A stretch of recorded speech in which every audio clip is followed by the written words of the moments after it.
President Trump meeting with top Pentagon brass at the White House last night, telling reporters that the gathering could be seen as, quote, calm before the storm. Those cryptic comments come as we face several foreign policy challenges. Let's bring in Ambassador John Bolton, former U.S. ambassador to the United Nations, Fox News contributor, and senior fellow at the American Enterprise Institute. Sir, thank you for joining me. Glad to be what with do you think the president might have been referring to? Was it Iran, North Korea, or something we don't know? Well, you know, it's obviously hard to say, but I think before the dinner with spouses, he met with these commanders.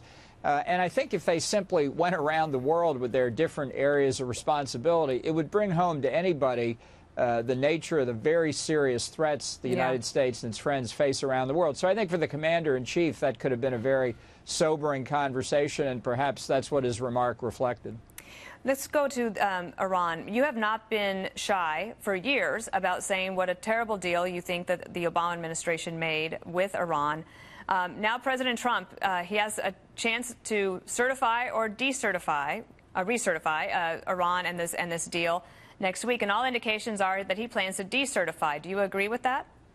Well, I think he's on the verge of making a mistake. I think his advisors are pushing him in the wrong direction. You know, honestly, the certification question is utterly irrelevant to the real question, which is this a good deal for the United States or not? If it's not a good deal, we should get out of it. And that's what he said during the campaign. That's what he should do.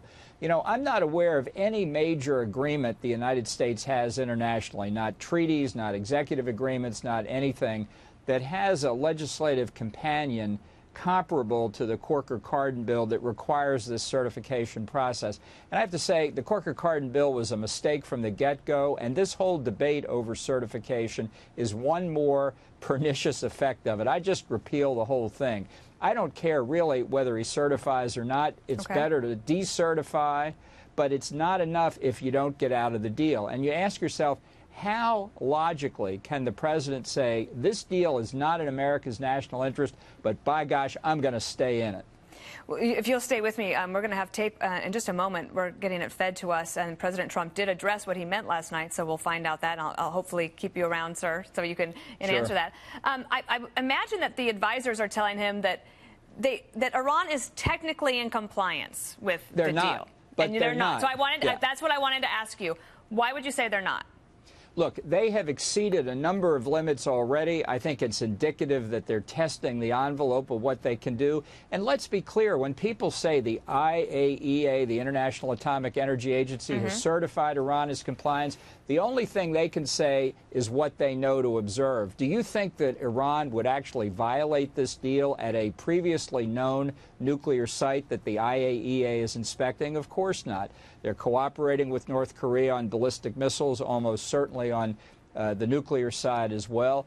And the fact is, this deal does include the ballistic missile side. It's part of Resolution 2231 that the Security Council adopted. It's an annex to that. I think they're not in compliance. I don't think they ever intended to be in compliance. But even if they were technically in compliance, the Iranians have never given up their desire to have nuclear weapons. And this deal simply gives them cover. It does not help the U.S. achieve its objective of preventing them from getting nuclear weapons.